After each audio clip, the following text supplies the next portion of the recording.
Happy Saturday night. Let's see. It'd be interesting to see Saturday night if what people are watching.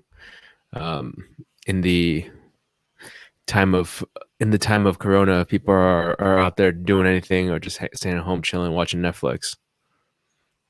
Yeah. Um, it was to be honest, I've been doing a lot more Zoom calls with people than watching Netflix. Um, but just like family and like even friends that like high school friends and people I haven't connected with that much yet. What But do you think it is about this time that makes people do that kind of stuff more than just? I mean, I have a feeling and I hope that it will actually continue beyond this time as well. Like I think it's like it's just a new societal behavior that's getting birth right now. Um, that this idea of Zoom calls, because we have so many communities from the time, from high school and beyond, right? That we just never kept in touch with that much because I think, some people did, but it just wasn't so common for someone to say, hey, you want to do a Zoom call? Everybody's like, all right, let's do it. Like nobody's like, don't have time or whatever. And so I kind of like it. Like, I think it does bring people closer together. So I've noticed that you have to have a little bit of organization and some of that also comes with having good tooling that can make it's just a nicer experience for everybody on the call. Your audio is good, your video is clear, and like people feel like you're right in front of them. So both you and I, in our past few streams, like the conversations we have with students, different panels we've done, we've taken a few steps and invested a little bit of money to improve our video and audio setup, and gotten a lot of people asking us like, what did you do, right? Like how do you get this kind of setup? And so that's what I think we should go over it for people. Yeah, exactly. Like just I think if we show people kind of what it looks like, this is let me see. So this is what like a typical Yeah. webcam mic, and this is on like a pretty good webcam. Right? This is on the MacBook, the new MacBook Pro 13-inch. So we can and let's see. Let me turn off my lighting as well. Turn off your lighting. This is like standard Zoom. You see, like you Don't got the use your raccoon eyes. microphone. Use the. Oh yeah. I don't know if Let me see. it's the unbundling of David. Oh my god! Yeah, Now it's you just, guys like, are gonna know falling what he apart. actually looks like. So this is the audio now. Is it much worse? It's worse. Yeah. It's not, it's not terrible. I think the defaults in Mac on a MacBook Pro are not too bad. All right, so let me upgrade myself slowly. And wait, you guys hear that fan sound that just came on? So that's also another thing that happens if you don't have the good mics. So this is so you can hear the fans pretty loudly. Yeah. I heard them turn on. This is with like processing going on. All right, so let's go back to this. Get that going. Get my USB capture. There we go. And then get some lighting. All right. Yeah, gotta adjust that balance. So yeah, we get a lot of questions about. We have quite a few viewers. I'm curious if you want to throw some comments. What do you want? If there's other stuff you want to chat about, what brings you here on a Saturday night, or if you just want to hear about camera gear. Let's see. Let me post.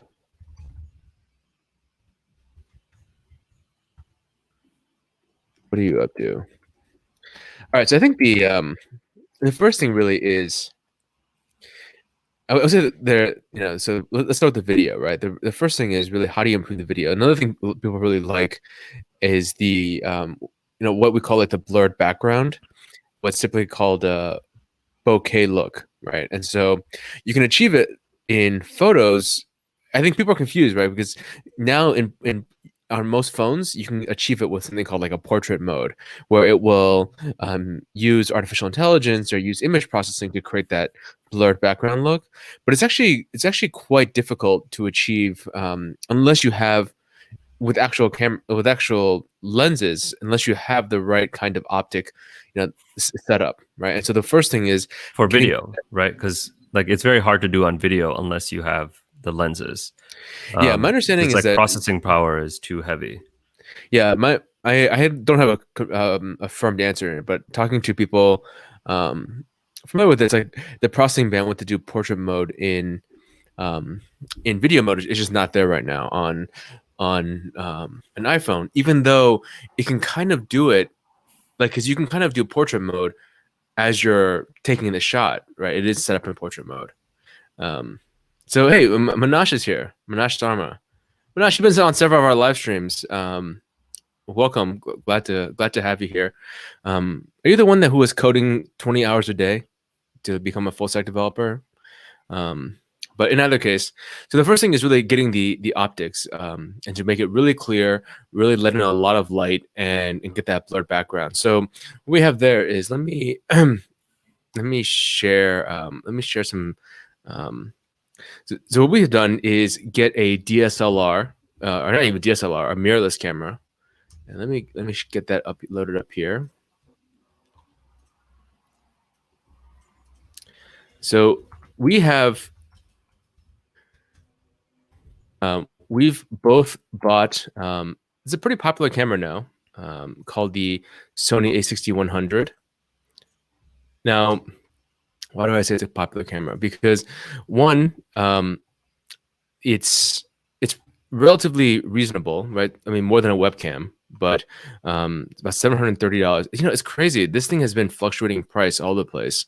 I think because everyone's setting up this kind of stuff right now. Yeah. So it's a mirrorless SLR camera, but you can see basically the nice thing about it is it has an interchangeable lens and it has a HDMI output, right? So it has an HDMI cord. It can output what it's getting into its sensor through HDMI out of the camera. So that's the two important things.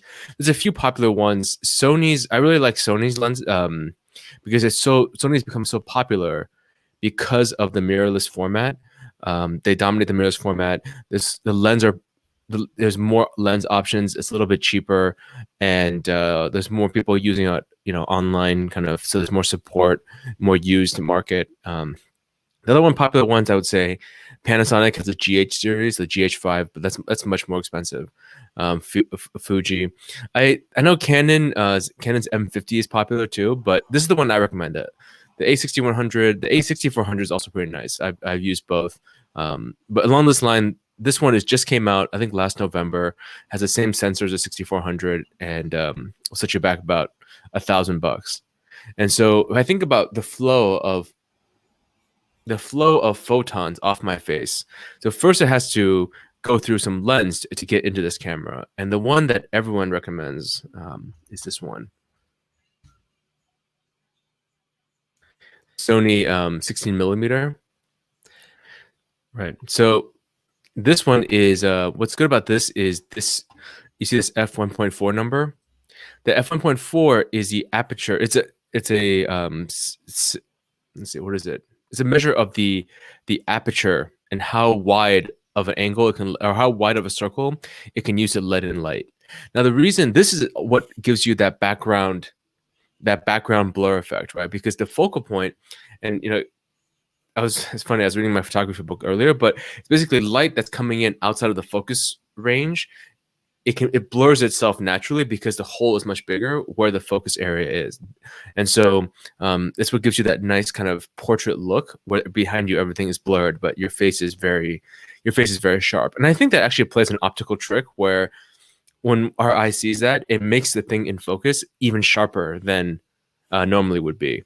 And what's interesting to me too is that it also lets you work a lot better in low light. So you can't achieve this effect with these basically pinhole cameras that laptops use for their webcam, right? So there is, and also because the sensor. I mean, you can imagine the sensor in an iPhone camera and the sensor in a web camera is about, I would say, a quarter of an inch, right? So it's just not going to take in that much light.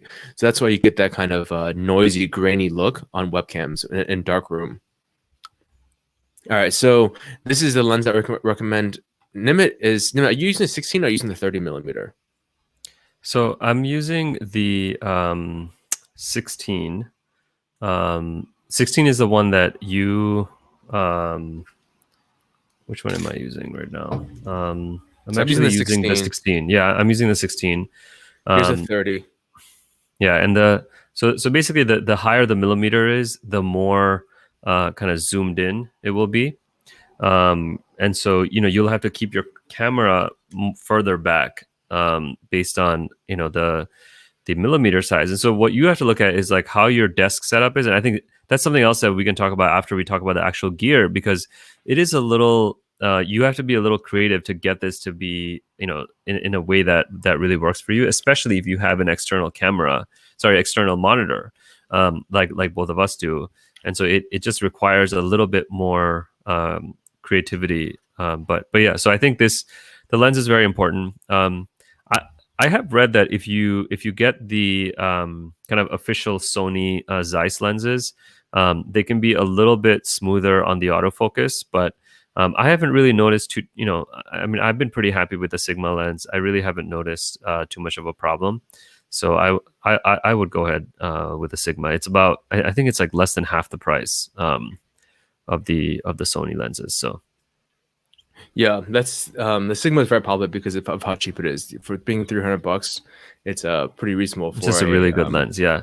The one yeah. thing you got to remember with these lenses compared to what you're used to on your phone or even other kind of stock lenses you get with DSLRs is that you can't zoom on these lenses. Like the zoom is fixed, right? So don't think Yeah. about it like you think about a normal lens. So this is kind of like you're buying a normal camera, but it's just going to be doing webcam like work for you, unless you get another lens. Yeah, I think one thing that really confused me early on was that everyone recommends what they call like prime lenses or fixed zoom lenses. And I think it's kind of like if you ask a photographer, hey, what lens should I get? They'll recommend something like a 30 millimeter, 12 millimeter. And my thought is that they want you to actually understand like how far you should be from your subject to take the right picture. But most people use zoom lenses in day to day, just because it's easier, right? Like Yeah. someone's far off, you just like want to zoom in, take the picture instead of running around and trying to get the right angle. All right, In fact, so when you're buying the camera, they give you a couple of different lens options. If you just want to use this for webcam, you should actually buy the one without a lens because it's much cheaper. And then you just buy the Sigma lens because otherwise it actually comes with it comes with a lens which you can't really use well if you want. It doesn't have the right f stop or whatever. it looks better. It just doesn't have it won't give you that background blur effect because of how the aperture is much smaller. All right, so then just tracing the photon off my face, so it goes into that 16 millimeter lens into the Sony camera. Then it needs to come out the Sony camera on a. This is actually tricky. You have to get a micro HDMI to HDMI converter. All right, because this is just a connector the camera has, and this is what you'll need for the next step. And by the way, we'll put all these links in the description afterward, so you don't have to kind of jot down the URLs or anything, but Yeah. you more have to understand kind of how the pixels are flowing basically from the lens to the computer. So sorry, go ahead. Then this is the next magical piece.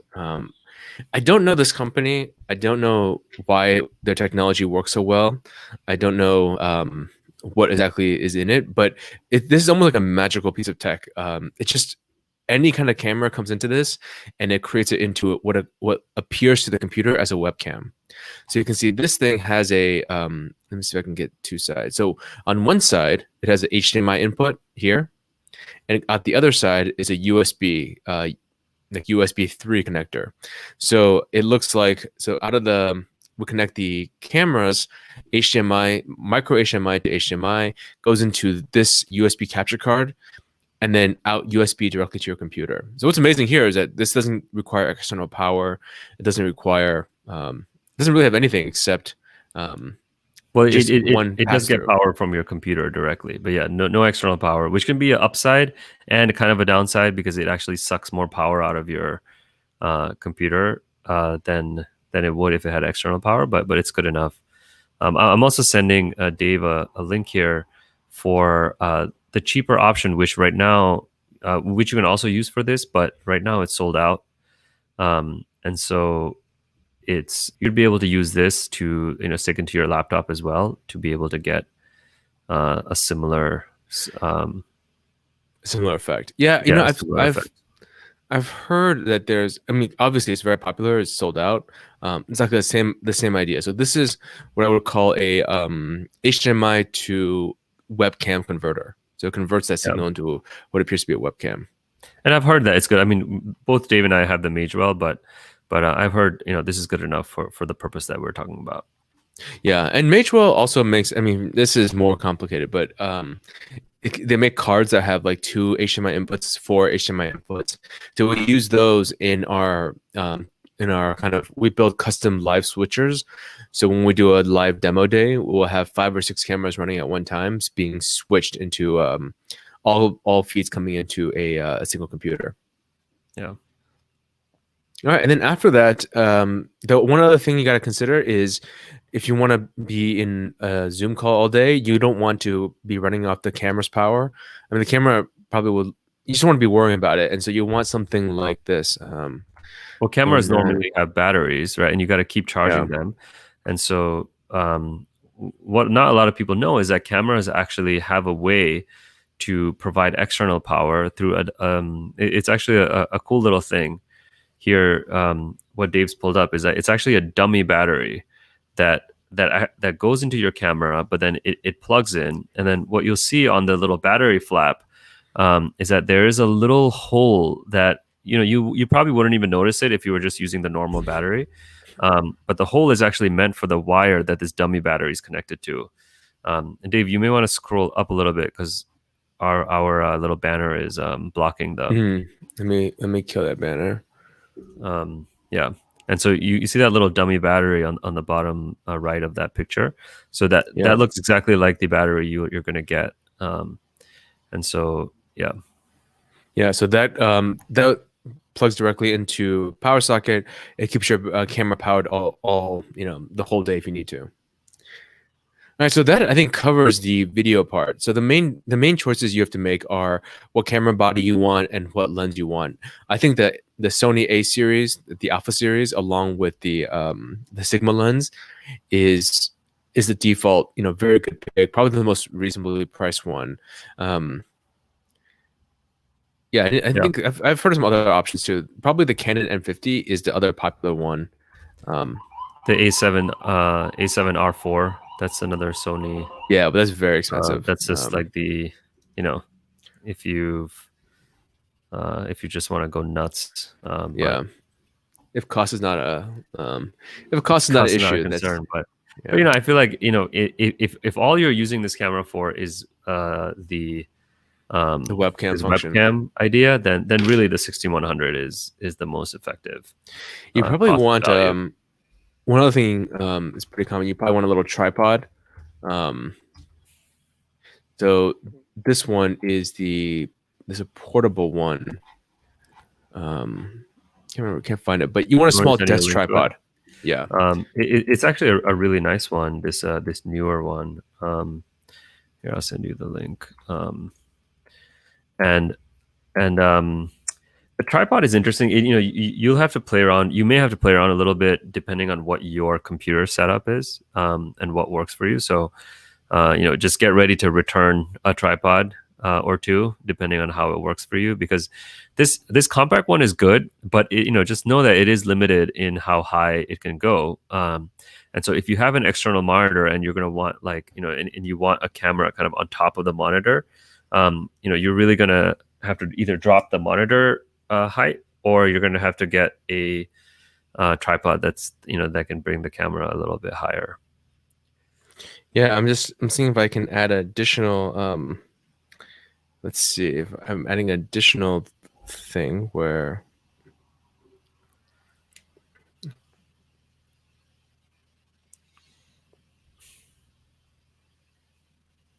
so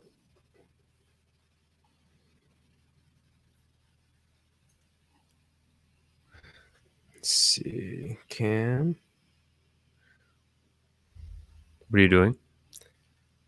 I am adding We're hearing like a echo of the there we go. sound. So this is my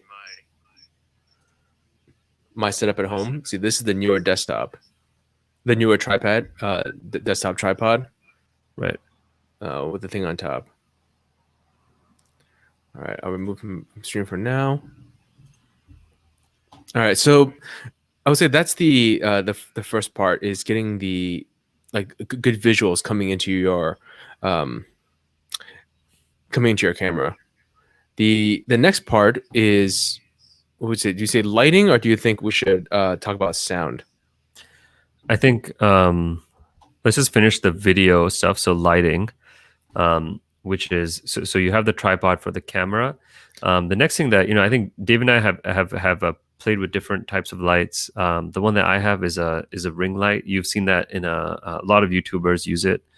Um, I really like it because you can not only use it with mobile phones. So if you are if you have a bunch of people here and maybe you don't have this kind of nice camera with you, it's very easy to use with mobile phones, and it's also reasonably cheap. And then the light I have, it also you can actually change the hue of the light as well to make it a little warmer when you wanted to, which has been pretty awesome compared to some of the other lights I've seen, where it just has this daylight lamp which is super white, and at night it looks kind of wild. But so Yeah, yeah, this this is is the another one option. I like, the Elgato key light. It's about 100 and anywhere from 120 to I think $200. There's two different sizes, and then what I like is that I can control it right from my desktop. So I can turn it on and off. I can adjust the brightness. I can adjust, and like Nim is saying, I can adjust a hue. So this is a warmer light. So this is typically the lights we have in your house are going to be a little bit warm, like these lights above me, and this is a colder light. So this is as you get more into the office daylight, this is what that looks like. Yeah. So you want to play with what looks good, what matches it, and what matches the lights you have in your house. So a typical lighting is if you really want that like interview look, you typically have three lights, right? You have a light that's kind of lighting up your background, one light that's soft on your face, and another light that's kind of the main light shining on you. So if you really want to get fancy, you get three lights. But one soft light is usually a lot better than one soft light coming at you is usually a lot better than just relying on overhead light. Because you see, if it's only overhead light, you get this, kind of like dark shadowy look. Yeah, and I think so. So the other thing that's worked for me is instead of overhead light is if you have lamps that project upward, and then they'll spread light around the room pretty naturally, and then you may not even need, especially in the daytime, you may not even need this extra light at all. That's one thing, and the other thing I will say is that in the daytime, especially, you want to try to keep the room darker in a sense, so that your lights can actually be even. Because you can't tell right now because it's nighttime, but like over here, I actually on this side I have a window, and in the daytime there's like a ton of light that comes on this side of my face, and so it actually messes up the white balance a little bit, and so I try to keep the shades closed there. Um, One thing I've seen also become popular now is putting a green screen behind you. That really improves the Zoom virtual background. And also, I've also seen people buy these kind of tripod rigs and hang carpets. So you can get like a cheap carpet from Home Depot, and like a carpet for as cheap as I saw one for like $30, and you hang that up, and it makes you look like you're in a conference room because it's a nice, better than what's going on behind here. Obviously, this is a house look, not a corporate office look. So, two other tricks to do. I think the green screen is pushing it because you have to. Most people don't have the space to do that, but hanging up something that helps if you really want to go for that like maximized virtual background look. Plus, with the green screen, I feel like you always have to be replacing the background, right? Like you always have to be doing that. Whereas, like, you, I guess, yeah, I think if your background is really something that if your natural background is something that you just don't want to be displaying, then I think that you definitely have to have a green screen or what David's saying. Yeah. All right. So so that covers kind of everything to get that video look. I think you don't no green screen, but you definitely a light, a good camera, and then and like a Magewell or Elgato Cam Link is what gets you a much better webcam than just a webcam. You know, I've played with hundreds of webcams, and you just can't get that look that you can't get that nice creamy background look with a webcam. At least not if it's not software driven. Maybe Gotta have that creamy. gotta have that creamy Okay. look. Yeah. That's what it's a conversation starter in every Zoom meeting. All right, the next thing is audio, and I think audio is something else that drives me crazy when people have a bad audio setup. And so to be honest, like what's pretty good is just getting like a headset, something like AirPods. Um, AirPods work really well. The Bose headsets work pretty well. The Sony ones are terrible. I don't know the so I know in the noise canceling world there's really a Bose versus Sony fight.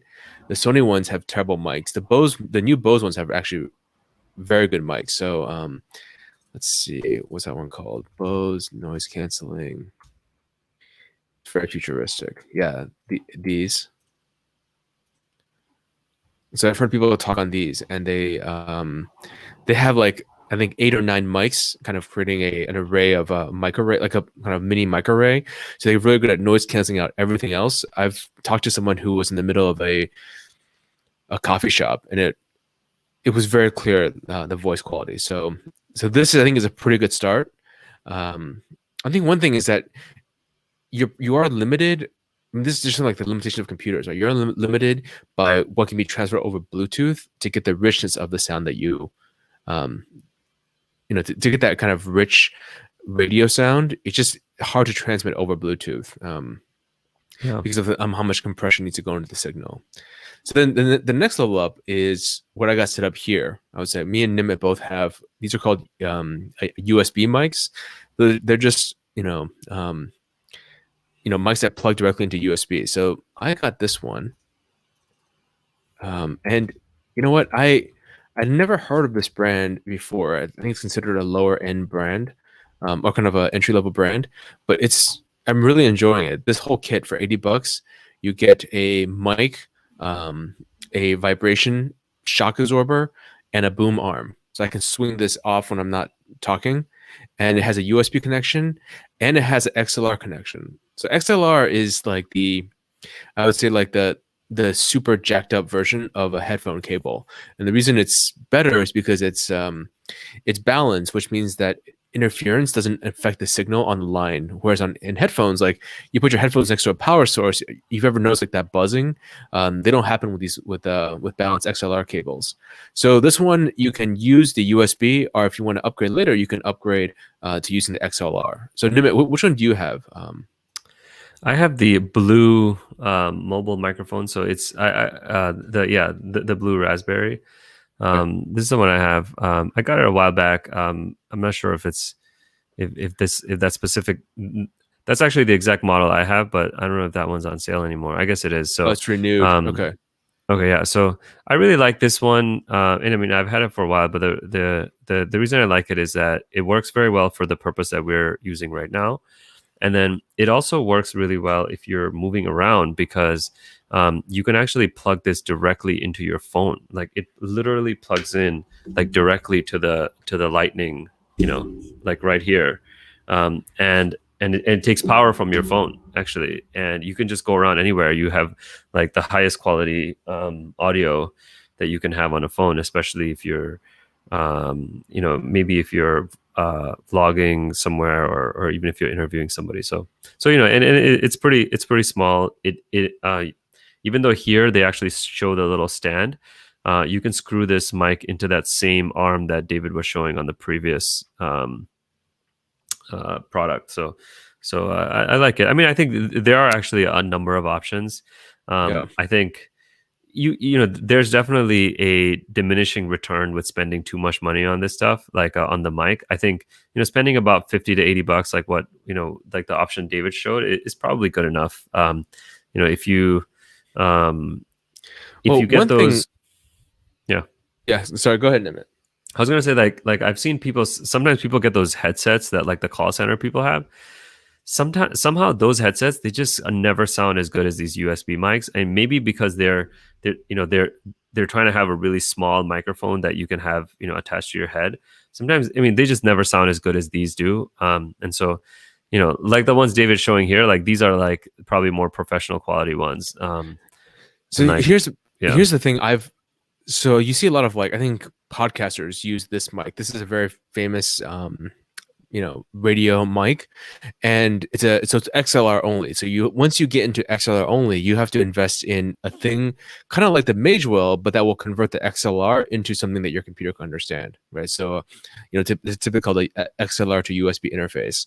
But the caution I would give to these things is that every time I play with these, one, they're very finicky, and they're because they're so good at picking up noise. Unless you're in an isolated noise environment, it actually is more painful to other people listening because they can hear everything in your room. They can hear background fans, air conditioning. If you're talking with a wooded floor, you get echoes.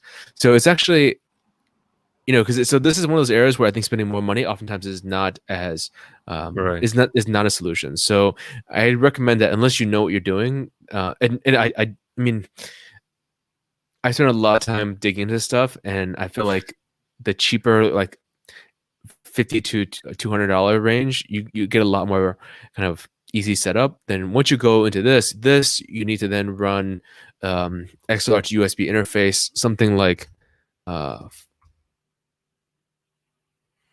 this is a very popular one. So you can plug the XLR cable into here, and then this will convert that into something that your computer can understand via USB. So right. you're already adding a $500, $600 price just to get started, and then before you know it, you're going to have to start putting acoustic panels on your wall. You have to carpet yourself. So not worth it. I think this is an amazing job of background noise rejection, which is your main problem. Yeah, So and like it picks up just a deeper, richer sound yeah. from your voice, right? Compared to the the the the the Mac or the phone sound. So yeah, I mean, I think By the way, this is all. So I think that's the last kind of major piece that you got to have to kind of complete the setup is have good sound. But something to keep in mind is that your this is gonna kind of get you to stick to your desk because this is a pretty cumbersome setup to move around very often. And so make sure you pick a location that you really want to spend a lot of time at, and that works for you light wise. But yeah, Yeah, I think it's again, this is just a this is all for fun. I think people I saw a great comment on Twitter. It was like someone who had been working remotely for 10 years, like me working remotely for 10 years using my built-in mic and webcam. All my new friends working remotely because of coronavirus, spending thousands of dollars to upgrade their look. So Nim and I have been doing video stuff for a while. With both with our online lectures, with these live streams, with interviews. So it's something that we like to geek out on and spend time and obviously money on. But it's not obviously it's not necessary for you to start either. I mean, being on YouTube or definitely to be in a Zoom call. But just a question we get a lot, so wanted to spend some time talking about how we set it up, how you can set it up, and what the components are. Because I know at the beginning it's really confusing. All of these interfaces, all of these, it's much more complicated just plugging in like a Logitech USB webcam. Um, but I've tried yeah, that many times, and it's you just can't get that. You just can't get that just that cream. yeah. I mean, I think I also feel like it's a matter of time before the webcam manufacturers come up with a version of all of this setup in a tighter package. And I actually think there's a good opportunity for that because, like, given we're all zooming a lot more now, I think I get this question a lot, and I haven't even had this set up for very long. So it's like, um, yeah, Yeah, I'm surprised that webcams haven't come farther than they have in the last. They've been around for a long time. I think they're pretty good, but like even I think the MacBook Airs are still the new ones are still 720p. So yeah, and we're like looking at 4K screens now. So um, Yeah, it'll be some time before I think that device exists, but I agree. It would be nice to have all this stuff into one thing. You can just plug into USB and be done. Yeah. All right. Does anyone have any other questions for us? If not, Yeah, we Saturday hope night. that. It's Saturday night. You're hanging out here with us. We're hanging out here just to see some comments about people doing the prep programs. Our prep programs right now. So boot camp prep, very popular. Yeah, if you have any questions, we'd love to take some questions. You want to comments? Anyone who um, just want to just chilling. How are people doing out there? Any good shows? Any good shows on Netflix to watch? Um, Um, Nimit's got some new full stack swag. I've never seen that before. That's a this sweatshirt, yeah. There's all yeah. kinds of swag. I was where I was playing around with setting up our new apparel store, basically. Okay. And so this is from one of the selections from there. So On Shopify. it wasn't on Shopify, but yeah, it's we'll release it in a bit, once we have the right supply. But I think we always get so much demand for people who want. So we give out some swag. When you're a student, we give out shirts, backpacks, stuff like that. But then a lot of times people want to buy more for either their significant others or kids, or even people even want to buy the stuff for their babies, or just buy more t-shirts. And so we want to have a slightly better selection, and even just for ourselves. I definitely want more. So Okay. All we right. always got the t-shirt fleece combo going on. Yeah. I was just asking because I just sold some Shopify stock, so I'm Okay. so this I don't know. Maybe we should convert this to a stock advice channel. Let's not Um, let's not go there. all right. um, all right. Okay, and as always, if you have questions about full stack, about the gear, this and one thing is we're thinking about moving more classes online, where we're investigating how do we make our online experience really high quality. And so stuff like this is something that we're thinking about a lot. So if you have advice or thoughts, feel free to feel free to shoot us an email. It's just our names, David and Nimit at fullstackacademy.com. Um, so yeah, I'll talk to you. Hey, we got a question from Rafa on bootcamp prep. Yeah, this is the he's yeah. I'll put it up here. Yeah, that's a good question. Yeah. So hey, Rafa, how's it going? So we get this kind of. Let me get myself. I definitely understand where you're coming from, because there's one thing to understand kind of the syntax and operations of a programming language, another thing try to solve problems with it. So I need advice on how to. So I think one, I mean, this is going to sound cliche, but just to practice different kind of word problems, right? So I think I really love the site Code Wars, and what because the reason I love it is because if you go to a site like Code Wars, go there.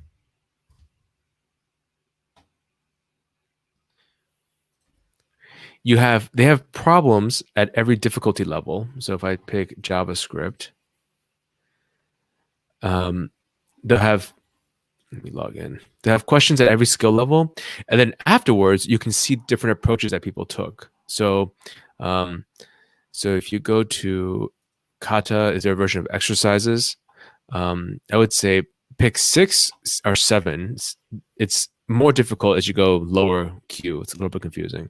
But you can see like this one, they'll have the question and then they'll have the solutions, and then so if you can only see it once you've solved it, or you can unlock it and then basically you don't get points for it in the system. And then they'll have people who talk about it, like how are they thinking about doing this problem, and so you start to see several repeated tricks, right? And those tricks they'll come to a few different categories, right? Like usually those are things like enumerate all solutions and then test if that solution works. To It'll be generate ways of of generating solutions that might match the problem, and then filtering out those. That's a very common pattern of solving things. Are identifying, what are the things I have to do to. So let's see. Maybe a simpler way to think about it is, oftentimes you'll come to understand several mechanics of that are very common, right?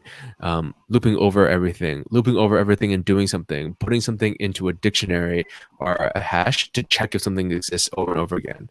And so as you start to understand those patterns, it gets you get more comfortable with solving problems using a repeated set of patterns. Because I would say that there's probably, there's not an infinite set of ways to there's not an infinite set of mechanics, so that there's an infinite set of way to combine those mechanics, but that you start seeing those patterns as you do more practice and seeing how other people solve them. Yeah.